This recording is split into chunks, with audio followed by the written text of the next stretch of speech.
La Amnistía Internacional el día de hoy en conferencia de prensa mencionó que tuvo una reunión con la Fiscalía de la Nación y la Fiscalía pues lo mencionó que tenían el presupuesto necesario y que tenían todo listo, había médico forense, había todo para empezar a hacer sus trabajos en las investigaciones sobre la vulneración a los derechos humanos en las diversas regiones del país, pero mencionó que eso no es cierto porque este grupo de amnistía se han reunido con los diversos fiscales en las regiones del país y mencionaron que no tienen cómo llevar adelante las investigaciones. Entonces ha dicho también que hoy se está criminalizando las protestas y se está persiguiendo a las personas. Hoy a las personas que apoyan las movilizaciones los están encarcelando. También mencionó que fue lamentable lo que sucedió en la Universidad Mayor de San Marcos. Hubo detenciones arbitrarias. Entonces hoy también mencionó que es lamentable que hayan encarcelado a una persona por tener 2.000 soles. Hoy Amnistía Internacional ha dicho que el Estado debe generar mecanismos de diálogo. Entonces vamos a escuchar pasajes pues de cómo hoy las personas que han sido vulnerados en sus derechos, las víctimas, hoy también estuvieron presentes y están clamando justicia. Vamos a ver pasajes de esta nota. Necesario para la documentación de graves violaciones a los derechos humanos y que por ende nuestra gran preocupación es que la impunidad siga alimentando una crisis de derechos humanos que se va a profundizar. En reunión con la fiscal nacional, ella nos aseguró contar con todos los recursos financieros, a pesar de limitados, y con todas las capacidades periciales para poder realizar las investigaciones. Sin embargo, eso en la realidad no se ha traducido en que verdaderamente se hayan iniciado investigaciones imparciales y expeditas, como también conoceremos de los testimonios de las víctimas y sus familias. En lugares como Andahuaylas ni siquiera se ha hecho la recolección con la debida diligencia y la custodia de la evidencia de balas, perdigones, bombas de gases lacrimógenos que aún se encuentran dispersos en algunas de las zonas en donde las fuerzas de seguridad policial arremetieron contra la población. El propio fiscal encargado confirmó a Amnistía Internacional no contar ni con los recursos humanos ni con los recursos especializados de peritaje para poder realizar su labor. Estamos hablando que han pasado 2 meses desde los incidentes en donde asesinaron a personas y lesionaron gravemente a decenas. La fiscal nacional le asegura a Amnistía Internacional que cuenta con los recursos y la experticia para realizar las investigaciones que inclusive quedan bajo competencia de la Fiscalía Nacional, como han sido estas denuncias entabladas en contra de autoridades al más alto nivel, incluida la presidenta Boluarte. Dice que cuenta con la colaboración de las autoridades para la entrega de evidencia, pero también conocemos por las propias fiscalías regionales que la policía ni el ejército han entregado toda la evidencia que se requiere para la elaboración de una investigación expedita, integral, sobre las violaciones a los derechos humanos. Inclusive, la policía en Andahuaylas le refirió a la fiscalía que no le puede entregar las armas porque no puede dejar desarmada a una policía que efectivamente sigue preparada para atacar a su población. Y en este contexto de violaciones a los derechos humanos, de faltas de investigaciones expeditas que podrían garantizar la impunidad, también existe la criminalización que empezamos a documentar y que muchos de los medios de prensa han estado reportando en los últimos días en particular. Esa criminalización quiere decir que existe indicios de que se podría estar utilizando el sistema judicial de manera inapropiada para perseguir y silenciar a personas que participan en las protestas o que por solidaridad están brindando apoyo a personas que protestan. Un caso claro ha sido los incidentes, el operativo desproporcional policial que se dio en la Universidad de San Marcos para el desalojo forzado de personas, sobre todo de comunidades de pueblos indígenas y campesinas, que habían llegado a la capital Lima en una protesta masiva y pacífica, y que se alojaban gracias a la solidaridad de estudiantes en las residencias de la Universidad de San Marcos. En esas escenas dantescas en donde más de 500 agentes de la policía en un operativo de despliegue, que parecía un operativo de despliegue militar, a pesar de que se trataba de un operativo policial, en donde maltrataron de manera humillante a las personas que se encontraban en la residencia, en donde hubo detenciones masivas de personas, y a pesar de ser detenciones de corta duración, fueron detenciones arbitrarias, en donde no había ni siquiera representantes de la Fiscalía o de la Defensoría del Pueblo que pudieran dar garantía de que los derechos humanos de esas personas estaban siendo respetados. Inclusive 4 personas estudiantes fueron detenidas y amenazadas documentalmente con abrirles un proceso por terrorismo. Es decir, que se criminaliza la solidaridad y se criminaliza la posibilidad de ciudadanía que viene de regiones históricamente marginalizadas a llegar a su capital, centro de sus autoridades, a reclamar y exigir la rendición de cuentas.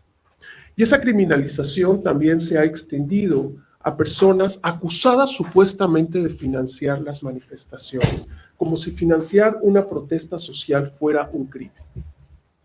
Hay personas, 2 personas en particular, que han sido sometidas a proceso judicial porque, como la misma fiscal nacional nos confirmó, se le encontró en infragancia 2,000 soles y una lista de cómo utilizarían esos recursos, que incluye ayudar heridos, comprar papas, y están siendo sujetas a un proceso acusadas de graves crímenes como es crimen organizado.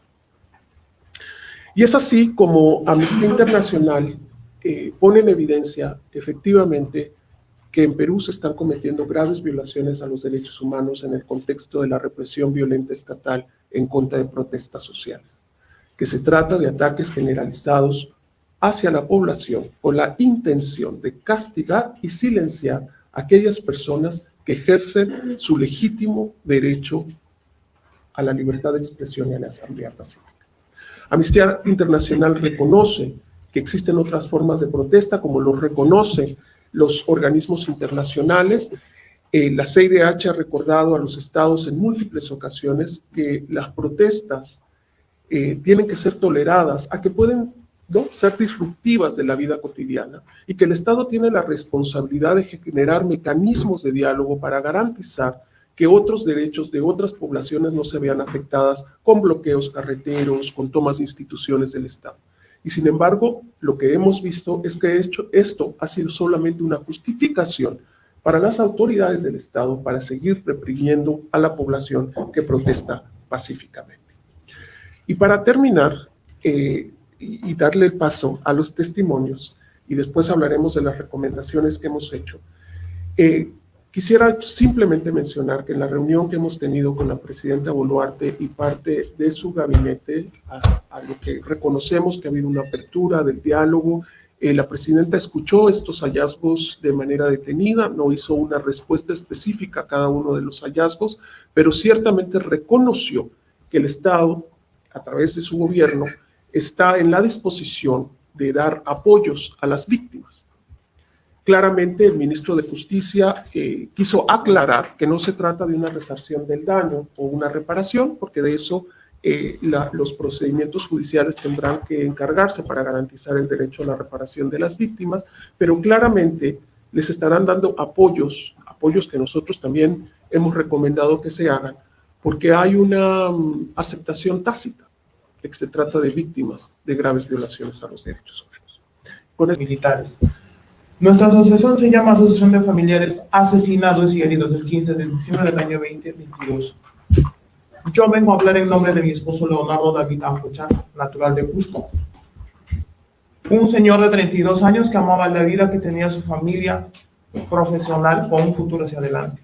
Asimismo vengo a hablar en nombre de los 9 fallecidos, como el señor Sañudo Quispe, Mendoza Guaranja, Edgar Prado Arango, Raúl García, Christopher Ramos, un niño de 15 años, Clemen Rojas García, un joven estudiante de la universidad. Miguel Urbano Saxara, Aguilar Yucla José Luis, Alarcón Galindo, y asimismo los nombres de los 68 heridos que tenemos nosotros. Y todos han sido heridos con balas, señores, no han sido heridos con otra cosa. No pensé que en el Estado peruano pedir tu derecho había sido delito para matar, quitarles la vida. El 15 de diciembre, todos mis fallecidos, mis heridos han sido masacrados. En nombre de ellos nosotros, ¿con qué fin hemos formado nuestra asociación? Con el fin de buscar la verdad, que se sepa la verdad, quién ha dado ese orden a matar, a reprimir tantas personas que han participado en la marcha pacífica que hubo en Ayacucho. Una de ellas es justicia. Tiene que haber justicia por tantos muertes que hubo, no solamente en Ayacucho, sino en Puno, Andahuaylas, Juliaca. Una de ellas es reparación, porque han quedado niños huérfanos, niños abandonados, niños menores de edad que han sido truncados su vida hacia adelante. Niños que jamás volverán a abrazar a sus padres, niños que nunca más sentirán el cariño de sus padres. Como por ejemplo mi hija. Diario se pregunta, ¿por qué a mi papá lo mataron? ¿Por qué el militar tuvo que disparar a mi papá? Si solamente mi papá fue a exigir sus derechos. Esa es la pregunta que se hacen los niños. Y todos los huérfanos son menores de edad. Todos dejan 2, 3 hijos que tienen un futuro hacia adelante. Una de ellas es no a la impunidad. No puede quedar impune tantas muertes que hubo. Se han violado nuestros derechos. Por lo que somos campesinos, por lo que somos serranos, han hecho todo lo que han querido. Y no puede ser así. Nosotros tuvimos que recurrir a prensas independientes, a prensas internacionales para poder ser escuchados. Nuestras prensas peruanas a lo menos se han tocado, han venido a nuestras casas a decir, señores, todos han preguntado, han venido, ¿cómo ha muerto? ¿En qué momento ha muerto? Pero no se han preguntado que esos señores, ¿de qué vivían? ¿A quiénes mantenían? ¿Qué profesión tenían? ¿A qué se dedicaban día a día? Señores, no somos terroristas. Una y otra vez nos ha tildado la presidenta Dina Boluarte diciendo que no, los ayacuchanos son terroristas, son vándalos. Por eso merecíamos, no señores, no somos terroristas nosotros. Somos serranos, campesinos que nos dedicamos a la chacra, sí, pero no somos ningún delincuente. Pueden ponerse a investigar el nombre de cada uno de los fallecidos, ninguno tiene un antecedente. Mayoría son agricultores, mayoría son personas independientes que se dedicaban a trabajar, que se dedicaban a mantener sus familias. Yo pido memoria, tanto en Andahuaylas, en Ayacucho, en Puno, que hubo tantos muertos, que no puede quedar olvidado. No, pues en su momento no me van a venir yo digo, el apoyo, reparación que nos va a dar, solventen algo, sana el dolor, no señores. En Ayacucho hay padres que ni siquiera han despertado de sus sueños. Diario están llorando, diario claman justicia. Y a eso es lo que yo he venido, a exigir justicia. Tiene que haber justicia, no puede quedar impune. Yo vengo a pedir ese nombre de mi asociación en Ayacucho, que tiene que haber justicia, no puede quedar así. Así como, por ejemplo, mi hija, como les vuelvo a repetir, hay un montón de niños huérfanos. Tengo 68 heridos que claman justicia, que no tienen nada que comer, no tienen dónde vivir. Muchos vivían en cuartos alquilados que dependían de sus maridos. ¿Y ahora dónde quedan? En la calle, en el abandono. Yo pido justicia. Ojalá un poquito se toque al Estado peruano en su corazón y nos venga siquiera decir, ¿sabes qué, señora? No. Bueno, no. Perdónenme, he tomado nota y quizás no soy lo específica que necesitan en cada una de las respuestas y podemos ahondar en entrevistas individualizadas, pero y después quizás también quienes nos acompañan en el panel quieran agregar algo. La presidenta Boluarte, en la reunión que tuvimos, efectivamente quiso aclarar puntualmente que ella nunca ha dado la orden para que se usen armas letales en el control de las manifestaciones. Sin embargo, el que ella no haya dado la orden o que existan actas, ¿verdad?, de sus reuniones de Consejo de Ministros en donde pide que la disuasión no sea letal, la realidad es distinta. Las armas letales se han utilizado para el control de manifestaciones.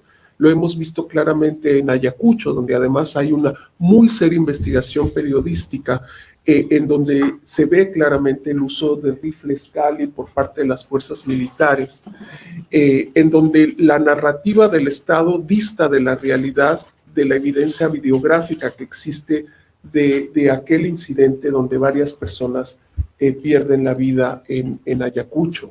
El Estado presentaba como se trataba de repelar a grupos violentos que atacaban indiscriminadamente a sus fuerzas militares, cuando lo que hemos visto en los videos es que era un ataque por parte del ejército contra personas, inclusive transeúntas, que se encontraban a los alrededores del aeropuerto.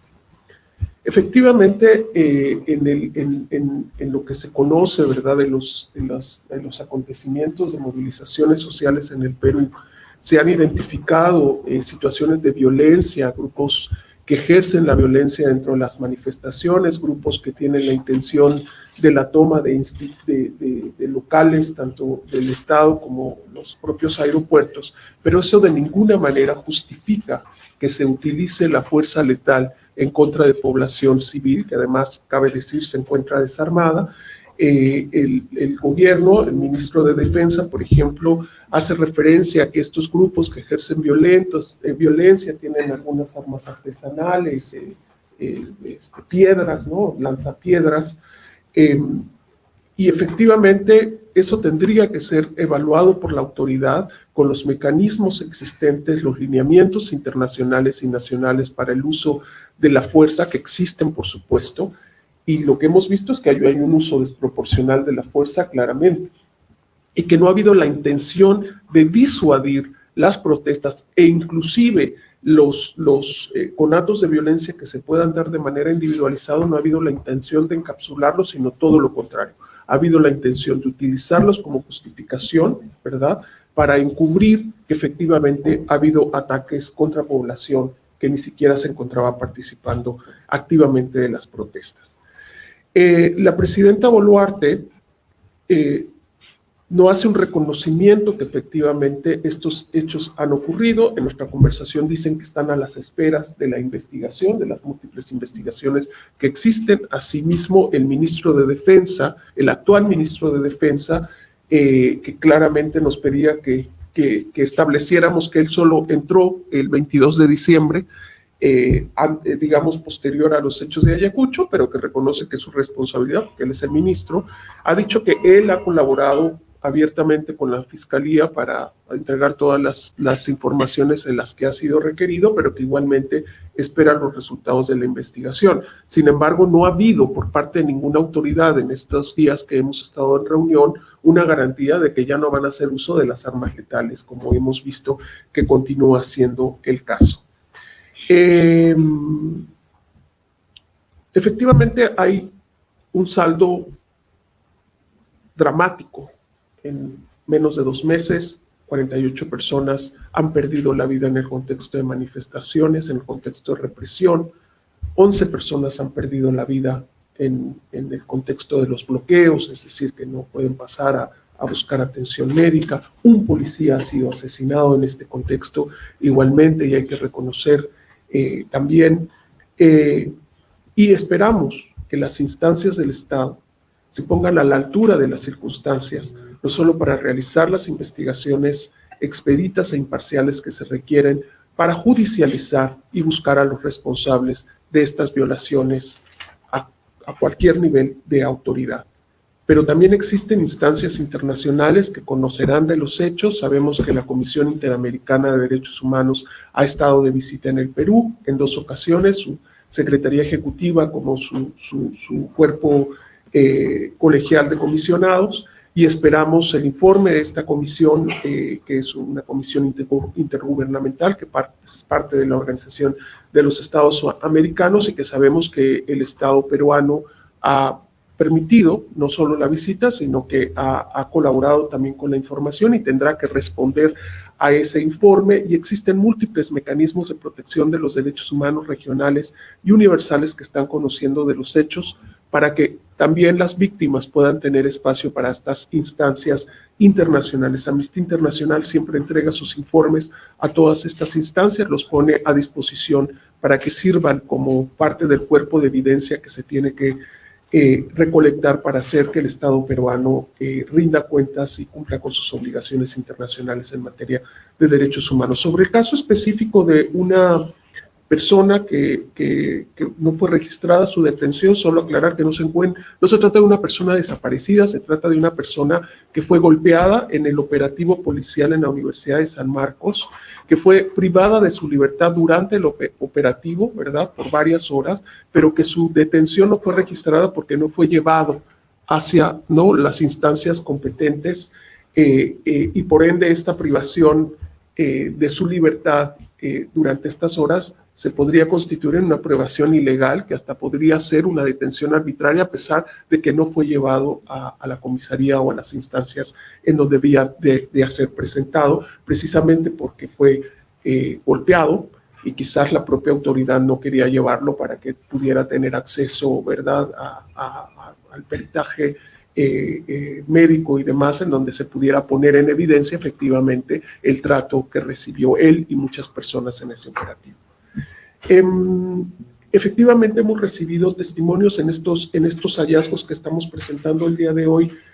No los hemos incluido porque aún estamos recibiendo testimonios, pero sobre todo nuestras organizaciones hermanas de derechos humanos en el Perú han recibido múltiples testimonios de personas heridas que no han acudido a los centros hospitalarios precisamente por el temor de persecución que ya se ha visto evidente en algunos otros incidentes, donde personas heridas llegan a los hospitales, son perseguidas por los agentes policiales, sus familias son hostigadas a las afueras de los hospitales, y en ese sentido sí hemos visto información videográfica, ¿verdad?, verificable, que efectivamente inclusive las familias fueron acosadas, amedrentadas. El caso de Ruth es uno de ellos, cuando ella se acerca al hospital, cuando su esposo aún estaba con vida, después del impacto de bala que recibe en el abdomen.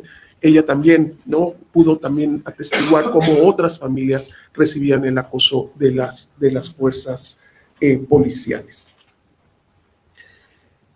Los ataques generalizados a los cuales nos estamos haciendo referencia evidentemente constituyen crímenes bajo el derecho internacional. Son las instancias competentes, tanto a través de los tribunales nacionales como de potenciales tribunales internacionales, los que tendrán que determinar si esos crímenes pudiesen constituir crímenes de lesa humanidad. Cabe recordar que Perú es parte del Estatuto de Roma, por lo cual reconoce la competencia de la Corte Penal Internacional, y serán estas instancias y su fiscalía la que podría determinar efectivamente que estos hechos podrían ser constituibles, pero en efecto se trata de crímenes bajo el derecho internacional de los derechos humanos y que establecen claramente que este tipo de crímenes tienen una responsabilidad penal individual. Eso quiere decir que autoridades, inclusive aquellas al más alto nivel que por omisión o comisión han permitido estas graves violaciones a los derechos humanos, podrían enfrentar claramente procesos judiciales por su propia responsabilidad.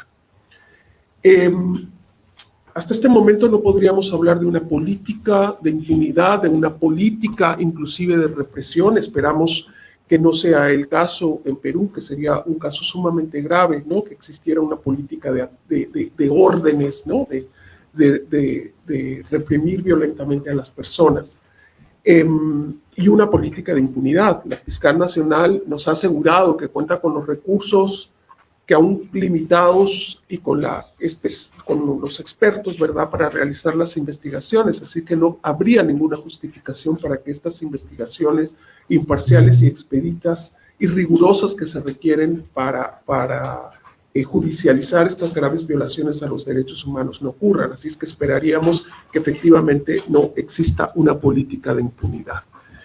En la reunión con la presidenta Boluarte, nosotros le hicimos las recomendaciones que he compartido con ustedes. Ella no dio una respuesta clara, sin embargo, sí se comprometió expresamente en dar seguimiento al tema de la reparación de las víctimas. Hizo referencia que inclusive el Estado está evaluando la posibilidad de dar un apoyo integral que incluya a los ministerios de salud, de educación. Ella misma me dijo que si hay niños y niñas pequeños que ella quisiera garantizar becas a futuro, si hay personas adultas mayores como parte del núcleo familiar de las víctimas, de los deudos, ¿verdad?, de las personas asesinadas, que ella también quiere comprometerse a que puedan recibir una pensión. Así que esperemos que estas promesas efectivamente se traduzcan en actos concretos que puedan beneficiar a las familias de las víctimas. Ella hizo referencia que no solo se trata de las víctimas, estas 48 víctimas que han sido asesinadas, sino también a las víctimas, a las 11 víctimas que han muerto en el contexto de bloqueos, en el contexto de las manifestaciones, es decir, que no participaban directamente, y de la policía, de la gente policial que también perdió la vida.